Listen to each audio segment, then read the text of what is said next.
होता है, लाइट का पाथ कैसा रहता है, लाइट सीधे चलती है हमेशा। ठीक, ये पढ़ा था अपन ने। उसके बाद हम लोगों ने क्या पढ़ा था, कॉन्वेक्स और कॉनकेव सरफेस के बारे में पढ़ा था, है ना, कि कॉन्वेक्स सरफेस क्या कौन सी कहलाती है, कॉनकेव सरफेस क्या कहलाती है, या और उसके पहले हम लोगों ने इंसिडेंट रे और रिफ्लेक्टेड रे के बारे में पढ़ा था। ठीक है, ये यदि हमारा क्या है, इंटरफेस है, तो इस इंटरफेस पर पहले हम क्या बनाते हैं, एक नॉर्मल बनाते हैं। तो नॉर्मल कैसे बनती है, ये हमारे इंटरफेस की नॉर्मल कहलाती है। ठीक है, और यहाँ हम क्या कराते हैं, कोई लाइट इंसिडेंट कराते हैं। ये कौन सी रे है, ये इंसिडेंट रे है। इंसिडेंट रे और नॉर्मल, इसके बीच का जो एंगल होता है, इसको बोलते हैं एंगल ऑफ इंसिडेंस आई। ठीक है, और ये कौन सी रे है, रिफ्लेक्टेड रे है। रिफ्लेक्टेड रे और नॉर्मल के बीच का जो एंगल होता है, ये होता है एंगल ऑफ रिफ्लेक्शन आर। ठीक है, ये समझ आया।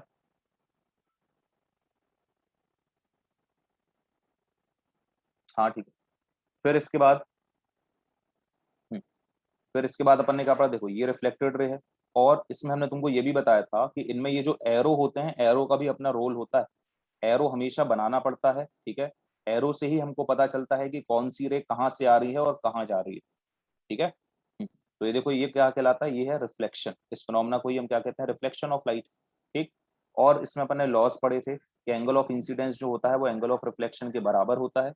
इंसिडेंट रे, नॉर्मल और रिफ्लेक्टेड रे, ये तीनों एक ही प्लेन में एग्जिस्ट करते हैं। ठीक है, ये तीनों एक ही प्लेन में एग्जिस्ट करते हैं।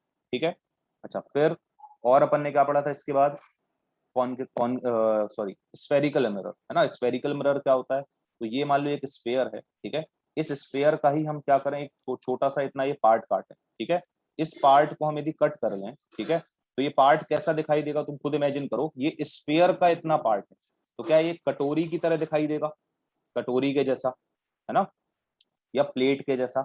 ठीक, थोड़ी सी गहरी वाली प्लेट जो रहती है, छोटी वाली, तो यदि हम इसको कट करके अलग कर लेंगे, है ना, तो ये हमें देखो ऐसे प्लेट के समान दिखाई देगा। ये सर्कल नहीं है, ये क्या है, स्फेयर। स्फेयर का तुम इतना पार्ट कट कर रहे हो। ठीक है, तो ये जो कहलाता है, ये क्या कहलाते हैं, स्फेरिकल मिरर्स कहलाते हैं।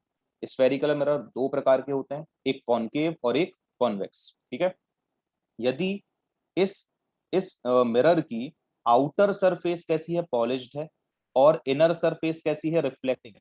ठीक है, तो ये कौन सा मिरर कहलाएगा, बताओ, कल हमने समझाया था, ये कौन सा मिरर है, कॉनकेव। ठीक है, और यदि हम इसको ही इस तरह से बना दें, इसको हम ऐसे बना दें, ठीक है, लेकिन अभी भी हमारी जो पॉलिश्ड सरफेस है, वो कहाँ है, आउटर। आउटर सरफेस अभी भी कैसी है, पॉलिश्ड है। ये कौन सा मिरर है, जल्दी बताओ, सेकंड वाला। ये भी कॉनकेव मिरर है, ये कॉन्वेक्स नहीं है ना, कल सिखाया था कॉनकेव और कॉन्वेक्स कैसे देखा जाता है। आउटर सरफेस यदि पॉलिश्ड होती है, तो वो कॉनकेव होता है। जो हमने तुमको नोट्स भेजे हैं, उस नोट्स में शायद ऊपर नीचे हो गया है। ठीक है, कॉन्वेक्स के जगह कॉनकेव लिख गया है, कॉनकेव के जगह कॉन्वेक्स लिख गया है, उसको तुम सही कर लेना। ठीक है, फिर इसके बाद कॉन्वेक्स मिरर क्या होता है, कॉन्वेक्स मिरर वो होता है जिसकी इनर सरफेस पॉलिश्ड होती है, जिसकी इनर सरफेस पॉलिश्ड होती है, मतलब ऐसे, ये इनर सरफेस कैसी है, पॉलिश्ड है। रिफ्लेक्टिंग सरफेस कौन सी है, ये वाली, बाहर वाली। ठीक है, तो ये क्या कहलाता है, ये कहलाता है कॉन्वेक्स मिरर। ठीक, कॉन्वेक्स मिरर ऐसा भी बन सकता है, कॉन्वेक्स मिरर ऐसा भी बन सकता है, जरूरी नहीं है। ठीक है, ये उल्टा सी और सीधा सी ऐसे याद नहीं रखना। इनर सरफेस कैसी है, पॉलिश्ड है, तो ये कौन सा मिरर है, कॉन्वेक्स। आउटर सरफेस पॉलिश्ड है, तो कौन सा मिरर है, कॉनकेव। ठीक है, ये चीज क्लियर हो गई। चलो, अब इसके बाद नोट्स पे हम बाद में आएंगे, पहले बस तुम लोग यहाँ पे देखते चलो। ठीक है, हाँ, नॉर्मल परपेंडिकुलर होता है, हाँ नॉर्मल परपेंडिकुलर होता है, अभी हम सब बता रहे हैं। देखो, इससे रिलेटेड कुछ कुछ टर्म्स देखो। देखो, जैसे मान लो ये हमने कॉनकेव मिरर बना लेते हैं। ठीक है, ये हमने बनाया अपना कॉनकेव मिरर। ठीक, यदि ये कॉनकेव मिरर है, तो कौन सी सरफेस पॉलिश्ड होगी, कॉनकेव मिरर में कौन सी सरफेस पॉलिश्ड होती है, बाहर वाली, या इसको अपन ऐसा ना बना के, चलो ठीक है बने रहने दो, ये वाली सरफेस ऐसे पॉलिश्ड है, देखो बन गया कॉनकेव। ये बाहर वाली सरफेस हमने पॉलिश्ड कर दी, आउटर सरफेस, ये बन गया कॉनकेव। ठीक है, अच्छा, अब हमें ये बताओ, ये हमने जो कॉनकेव मिरर यहाँ पे बनाया, ठीक है, ये कॉनकेव मिरर क्या स्फेयर का ही एक छोटा सा पार्ट है, अपन ने स्फेयर में से ही एक छोटा सा पार्ट कट करके अलग कर लिया है ना, और उसके आउटर सरफेस को पॉलिश कर दिया है। ठीक है, तो ये कौन सा मिरर बन गया, ये कॉनकेव मिरर बन गया। ठीक है, अब हमें ये बताओ, यदि हम इसका सेंटर ढूंढना चाहें, देखो इसमें एक टर्म होती है सेंटर ऑफ कर्वेचर। ठीक है, मिरर में एक टर्म होती है सेंटर ऑफ कर्वेचर। तो सेंटर ऑफ कर्वेचर हम कैसे ढूंढते हैं? तो हम क्या करेंगे, इस स्फीयर को हम कंप्लीट कर देंगे चाहे तो। देखो इस स्फीयर को कंप्लीट करेंगे, है ना, तो ऐसे कंप्लीट होगा ये, ठीक है, इस तरफ पूरा ऐसा ये ऐसे बनेगा पूरा ये स्फीयर, ठीक है। तो इसका सेंटर किस तरफ आएगा, इसके राइट में या लेफ्ट में? ये मिरर के राइट में आएगा सेंटर या लेफ्ट में आएगा? स्फीयर का सेंटर राइट में आएगा। तो ये जो स्फीयर है, ठीक है, जिस स्फीयर का ये पार्ट है, उस स्फीयर का जो सेंटर होता है, ठीक है, वही इस मिरर का सेंटर ऑफ कर्वेचर कहलाता है। समझ आ गया? स्फीयर का जो सेंटर होता है वही हमारे मिरर का सेंटर ऑफ कर्वेचर कहलाता है। उसको हम लोग काय से डिनोट करते हैं? उसको हम लोग सी से डिनोट करते हैं। क्लियर? फिर आगे देखो, और ये वाला जो पॉइंट होता है, ये वाला पॉइंट, ठीक है, ये पॉइंट को हम क्या बोलते हैं? देखो तुम लोगों ने स्टडी किया है स्कूल वगैरह में भी, तुमको पता होना चाहिए सब थोड़ा बहुत। वीडियो ऑफ कर लो, किसका ऑन है? ये वाला जो पॉइंट होता है मिरर में, इस पॉइंट को हम क्या बोलते हैं? प्लीज वीडियो ऑफ रखो, बार बार ऑन ऑफ मत करो। ये कौन, ये पॉइंट कौन सा होता है? पोल। इसको हम काय से डिनोट करते हैं? पी से। ये क्या कहलाता है? पोल। ठीक है, फिर आगे देखो, बिल्कुल एक सीक्वेंस में बताएंगे, ऐसी याद रखना है तुमको, है ना। देखो, जो लाइन पोल और सेंटर ऑफ कर्वेचर को जोड़ती है, जो लाइन पोल और सेंटर ऑफ कर्वेचर को जोड़ती है, इस लाइन को हम कहते हैं प्रिंसिपल एक्सिस। जो लाइन पोल और सेंटर ऑफ कर्वेचर को जोड़ती है, ये लाइन क्या कहलाती है? Principal axis. ठीक है, जो लाइन पोल और सेंटर ऑफ कर्वेचर को जोड़ती है, ये क्या कहलाती है? Principal axis. ठीक, और आगे देखो, प्रिंसिपल एक्सिस और सेंटर ऑफ कर्वेचर तक का जो डिस्टेंस होता है, प्रिंसिपल एक्सिस, सॉरी, पोल और सेंटर ऑफ कर्वेचर के बीच का जो डिस्टेंस होता है, ये वाला डिस्टेंस, ठीक है, पोल और सेंटर ऑफ कर्वेचर, ये कहलाता है रेडियस ऑफ कर्वेचर। क्या कहलाता है? रेडियस ऑफ कर्वेचर, जिसको हम कैपिटल आर से डिनोट करते हैं। पोल से सेंटर ऑफ कर्वेचर तक का जो डिस्टेंस होता है, ये क्या कहलाता है? रेडियस ऑफ कर्वेचर कहलाता है। इसको हम कैपिटल आर से डिनोट करते हैं। ठीक है, ये रेडियस, देखो ध्यान से सुनो एक चीज, ये रेडियस है किसका? क्या हम यदि इस स्फीयर को कंप्लीट कर दें, देखो ये मिरर किसका पार्ट है? एक स्फीयर का।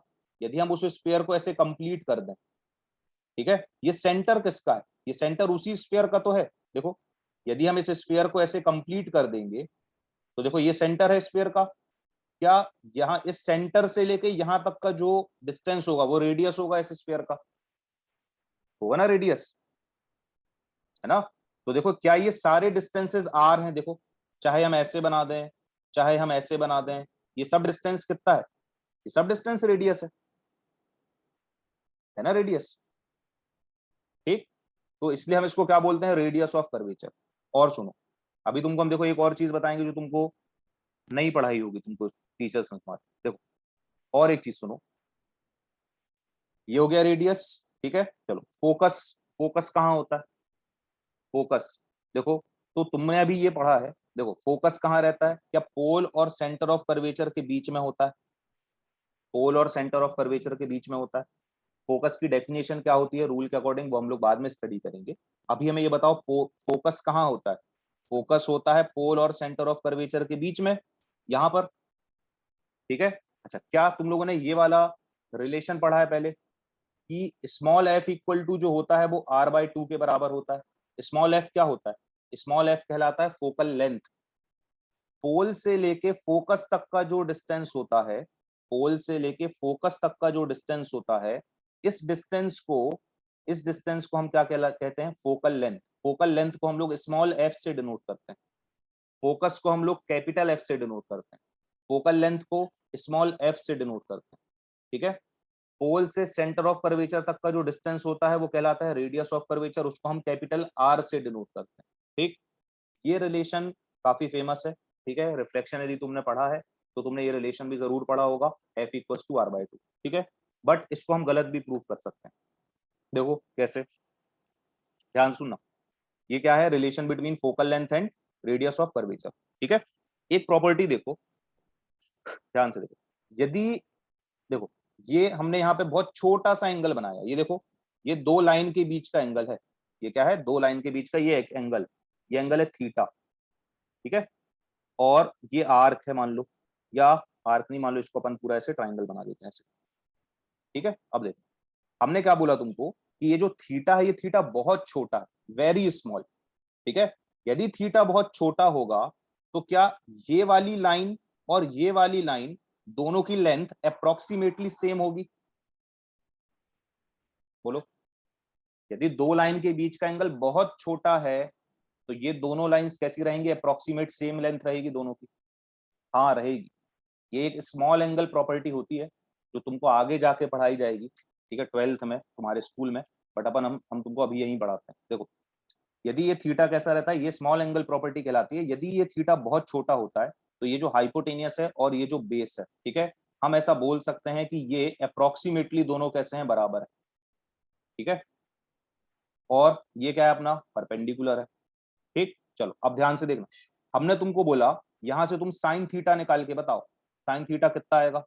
पंडित बद्री प्रसाद हर हर बोले, सबने पढ़ा है ये फॉर्मूला मैथ्स में, ट्रिग्नोमेट्री में। ठीक है, तो यहां से कितना आएगा? Sine theta equal to P by H. ठीक, चलो साइन थीटा हो गया।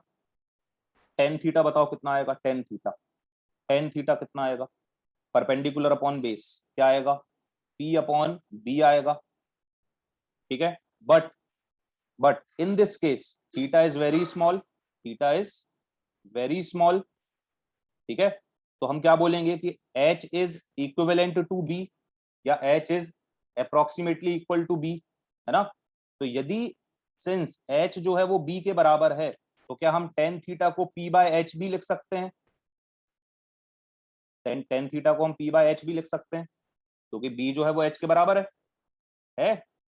ठीक है, अब तीसरा देखो, ये हो गई हमारी फर्स्ट इक्वेशन। ठीक है, ये हो गई हमारी सेकंड इक्वेशन। अब थर्ड देखो, अब सिंपल एंगल वाला फॉर्मूला लगाओ। एंगल का फॉर्मूला क्या होता है? Arc by length. क्या होता है? Arc by length. ठीक है, चलो यहां से देखो आर्क का काम कौन कर रहा है? आर्क का काम कौन कर रहा है? Perpendicular P. ठीक है, और लेंथ का काम कौन कर रहा है? बेस। ठीक है, तो ये फॉर्मूला कितना आएगा? देखो एंगल कितना है? थीटा, तो थीटा इक्वल टू कितना आएगा? पी अपॉन बी आएगा। यही आया। फिर से भाई, क्या बी जो है वो एच के बराबर है इस केस में? यदि ऐसा है तो क्या थीटा भी पी बाय एच आ जाएगा? थीटा कितना आ गया? पी बाय एच आ गया।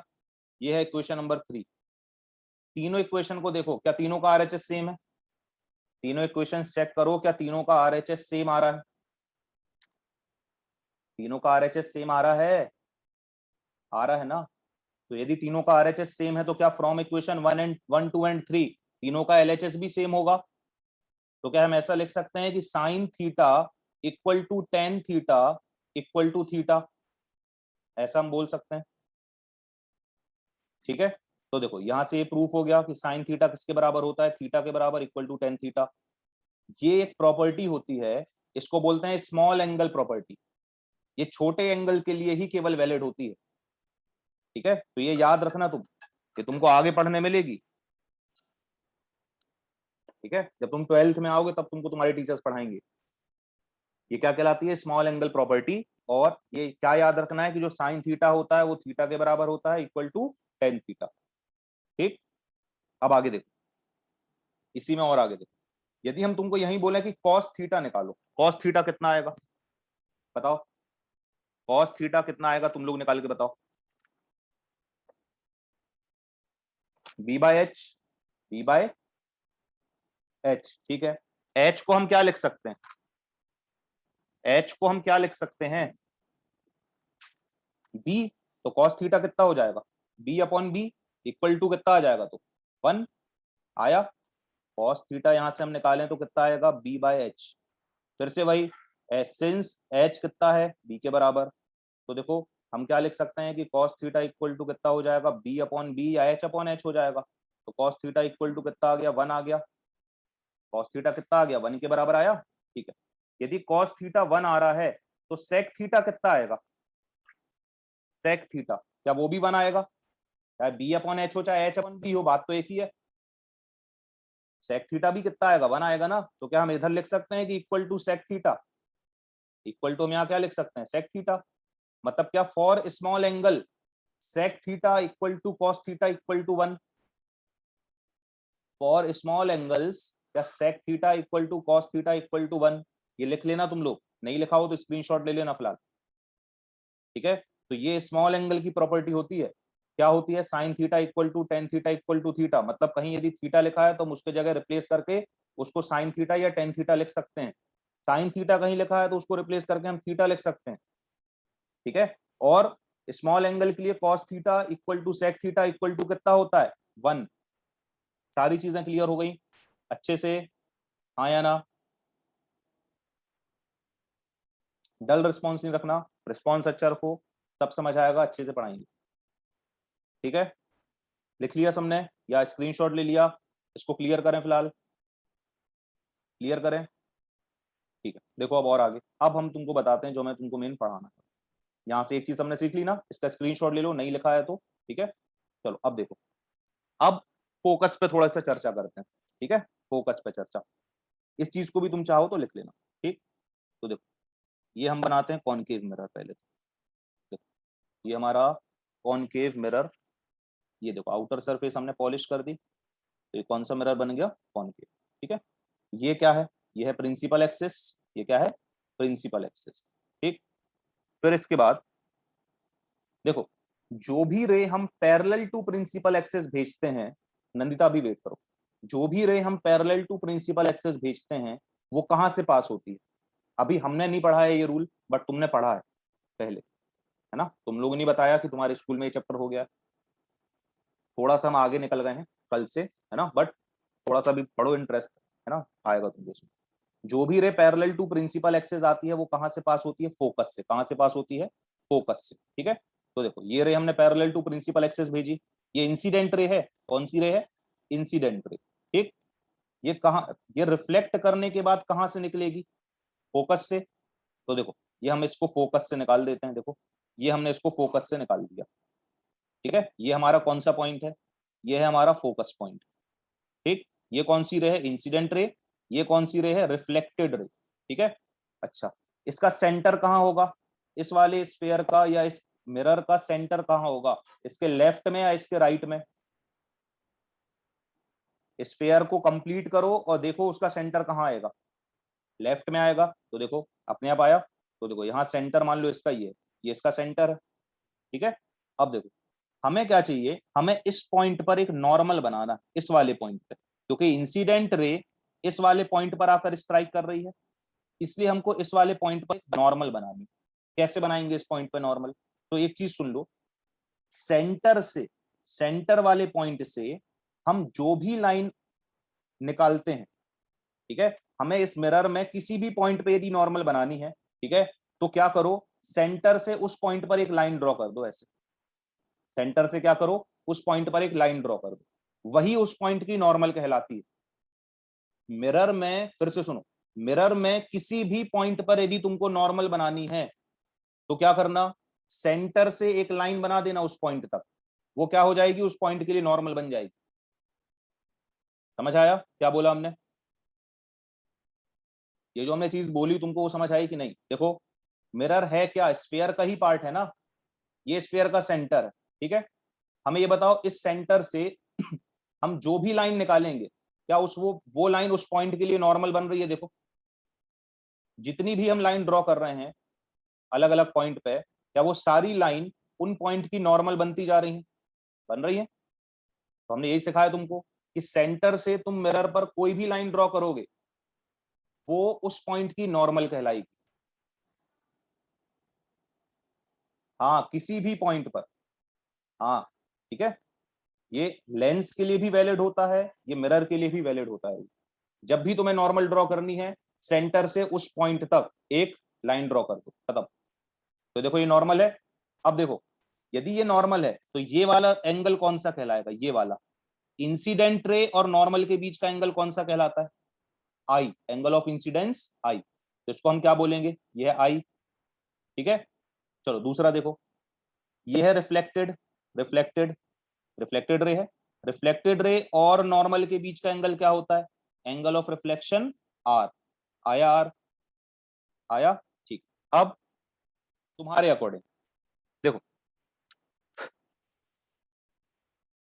ध्यान से देखो, ये सेंटर से लेके यहां तक का जो डिस्टेंस है, या ऐसे देखो ये पोल है, ये क्या है, पोल है, पोल से सेंटर ऑफ द कर्वेचर तक का जो डिस्टेंस होता है वो क्या कहलाता है, R, capital R, radius of curvature, यही कहलाता है। ठीक है, यदि ये पी से लेके सी तक का डिस्टेंस आर है, ठीक है, तो क्या ये जो पिंक लाइन बनी है ना, ये जो पॉइंट ऑफ इंसिडेंस है हमारा, मान लो इसको ए ले लेते हैं, पॉइंट ए से सी तक का डिस्टेंस भी क्या आर होगा, क्योंकि ये सब रेडियस तो है स्फीयर के, अभी हमने बताया था थोड़ी देर पहले, ये सब क्या है, स्फीयर के रेडियस ही है ना, समझ आया।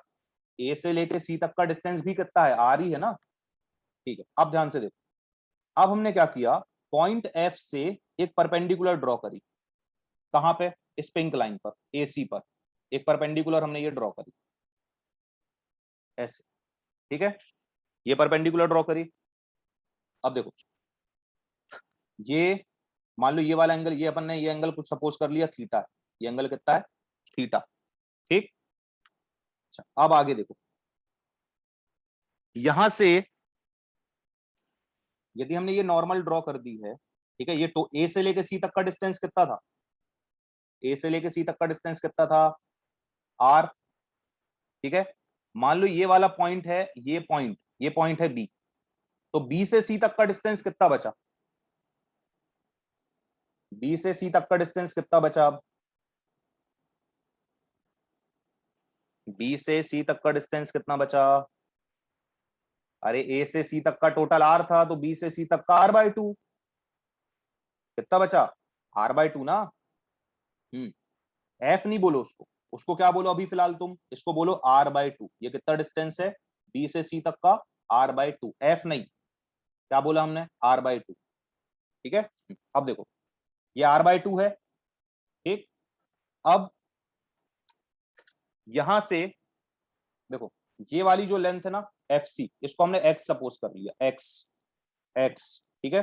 अच्छा, यदि हमने ये परपेंडिकुलर है, तो क्या ये राइट एंगल है, देखो 90 डिग्री, यदि ये परपेंडिकुलर है एफ बी, तो ये राइट एंगल होगा ना, ठीक। चलो, अब यदि हम यहां से बोले तुमको कॉस थीटा निकालो, कॉस थीटा बताओ कितना आएगा, कॉस थीटा, यदि ये थीटा है, ये थीटा, तो ये सामने एफ बी क्या है, परपेंडिकुलर, ये परपेंडिकुलर, ये बेस, और ये हाइपोटेनियस, यही आएगा। तो देखो b/h कितना हो जाएगा, क्या r/2 upon x, r/2 upon x, यही आएगा, ठीक। चलो, अब देखो, तो cos थीटा इक्वल टू आ गया, इसको हम ऐसा लिख सकते हैं क्या, देखो यहां से यदि cos थीटा की वैल्यू ये आ रही है, देखो cos थीटा की वैल्यू क्या आई अपने पास, r/2 इंटू एक्स, तो x की वैल्यू क्या हो जाएगी, x की वैल्यू, x की वैल्यू बताओ, क्या r/2 upon cos theta, r/2 upon cos theta, और इसको क्या हम ऐसा भी लिख सकते हैं, r/2 cos theta, r/2 cos theta लिख सकते हैं, लिख सकते हैं। 1/cos थीटा क्या कहलाता है, 1/cos, इसको हम ऐसा लिख दें थोड़ा सा रीअरेंज करके, r/2 इंटू 1/cos, ऐसा भी लिख सकते हैं। 1/cos थीटा क्या होता है, sec थीटा, क्या होता है, cos किसका रेसिप्रोकल होता है, sec का ना, sec थीटा, तो x इक्वल टू कितना आ जाएगा, क्या r/2 into sec theta, r/2 into sec theta, यही आएगा। तो क्या तुमको x की वैल्यू मिल गई, देखो CF क्या है, CF क्या है, x ना, तो x की वैल्यू आ गई तुम्हारे पास, देखो ये x की वैल्यू हमारे पास कितनी आ गई, ध्यान से देखो, ये x की वैल्यू हमारे पास आ गई यहाँ पे r/2 sec थीटा आ गई, आया, x आ गया, सबको समझ आया, ठीक। अब देखो, P से लेके, फिर से P से लेके C तक का डिस्टेंस कितना था, P से C तक का, P से C तक का डिस्टेंस क्या कहलाता है, रेडियस ऑफ कर्वेचर, जो कि कितना है, कैपिटल R, कैपिटल R ना, ठीक है। अब F, P से F तक का डिस्टेंस कैसे निकालोगे, क्या तुम PC में से FC माइनस कर दोगे, यदि तुमको हम बोले PF निकालने के लिए तो कैसे निकालोगे, PC माइनस FC, तो PF बताओ कितना आ रहा है, PC कितना है R, माइनस क्या करोगे, r/2 sec थीटा माइनस करोगे, क्या ये r/2 के बराबर आ रहा है? बोलो। नहीं आ रहा? आ रहा है कि नहीं? तो क्या ये रिलेशन सही है? F equal to r/2। PF को हम क्या बोलते हैं? फोकल लेंथ ना। तो क्या ये रिलेशन करेक्ट है? अभी तक तो तुम यही पढ़ रहे थे, लेकिन यही पढ़ा है ना कि F इक्वल टू r/2 होता है। प्रूफ भी किया होगा, हो सकता है। पहले तो प्रूफ होता था, बट अब नहीं होता है। टर्म 1 में अब प्रूफ नहीं आता है, क्योंकि ये चीज समझ आई कि नहीं आई? जो भी मैथमेटिक्स अपन ने लगाई सब क्लियर है? एक एक चीज हमने सब बताई है अच्छे से। तो क्या ये चीज अपन ने प्रूफ कर ली कि ऐसा नहीं होता? इसके पीछे अब देखो और थोड़ा सा एक कारण। ऐसा होता है, ये चीज गलत नहीं है, ये चीज सही है, बट कब सही है वो सुनो। अब तुमको वो जानने की जरूरत है, क्योंकि अब तुमको ऑब्जेक्टिव आने। अभी तक डायरेक्ट काम चल जाता था। ठीक है, अब देखो क्या है इसके पीछे राज। इसके पीछे का राज ये है कि यदि ये थीटा छोटा हो जाए, इफ थीटा इज स्मॉल, तो क्या सेक थीटा की वैल्यू 1 होती है? अभी थोड़ी देर पहले पढ़ा था। If theta is very small then sec theta equal to cos theta equal to 1। पढ़ा था अभी स्मॉल एंगल वाली प्रॉपर्टी में, पढ़ा था ना। अब सेक थीटा 1 रखो यहां, therefore P F equal to कितना आएगा? अब देखो r-r/2। अब आंसर कितना आ गया? पी एफ अब आ गया r/2। पी एफ को हम क्या बोलते हैं? Small F. तो स्मॉल एफ इक्वल टू क्या? r/2 आ गया।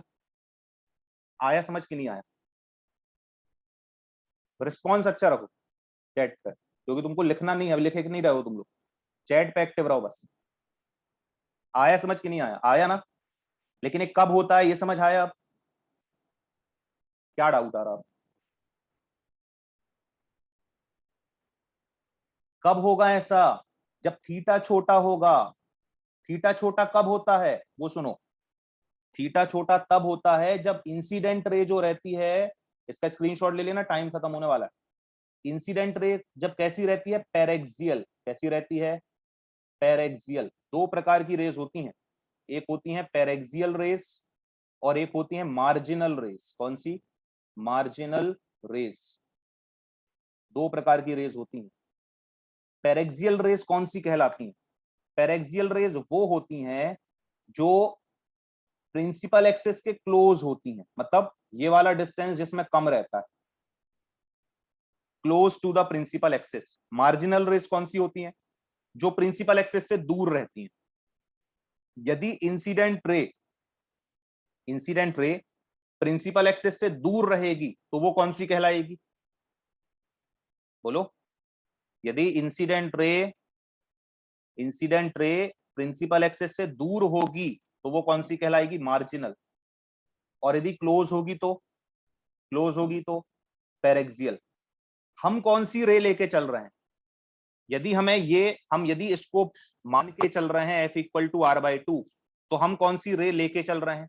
पैरेक्सियल। क्योंकि यदि रे पैरेक्सियल होती है तभी थीटा छोटा होता है। यदि रे कैसी होती है? पैरेक्सियल होती है, तभी थीटा कैसा होता है? छोटा होता है। समझ आया? और जब थीटा छोटा होगा तभी F equal to r/2 possible है, नहीं तो नहीं। तो हमेशा F इक्वल टू r/2 हो ऐसा जरूरी नहीं। जब थीटा छोटा होगा तभी होगा। और थीटा छोटा कब होगा? जब इंसिडेंट रे कैसी रहेगी? पैरेक्सियल। इंसिडेंट रे कैसी रहेगी? पैरेक्सियल। तो देखो फोकस की डेफिनेशन क्या बनती है? जिस मिरर का फोकस निकालना है, सुनना अच्छे से, जिस मिरर का फोकस निकालना हो उस मिरर पर paraxial ray parallel to principal axis भेज दो। जिस मिरर का फोकस निकालना है उस मिरर पर paraxial ray parallel to principal axis गिराओ। ठीक है, वो रे रिफ्लेक्ट करने के बाद जिस पॉइंट से निकलेगी वही पॉइंट क्या कहलाएगा? फोकस कहलाएगा। यही फोकस की डेफिनेशन है। एक्चुअल डेफिनेशन जो है बुक्स में नहीं लिखी रहती है। क्या बोला हमने? फोकस की डेफिनेशन क्या है? जिस मिरर का फोकस निकालना है उस पर कौन सी रे गिराओ? पैरेक्सियल रे। कौन सी रे? Paraxial ray. कैसे? Parallel to principal axis. Paraxial ray parallel to principal axis गिराओ, जिस पॉइंट से पैरेक्सियल रे रिफ्लेक्ट करने के बाद निकलेगी उस पॉइंट को हम क्या कहेंगे, फोकस कहेंगे। समझ आया क्या बोला हमने? देखो यदि ये हमारी पैरेक्सियल रे है तो रिफ्लेक्ट करने के बाद ये जिस पॉइंट से निकल रही है उस पॉइंट का नाम हमने क्या दिया, फोकस। सबको सारी चीजें क्लियर हैं जो बताई? नहीं, बड़े एंगल के लिए, मार्जिनल रेस के लिए F=R/2 नहीं होता।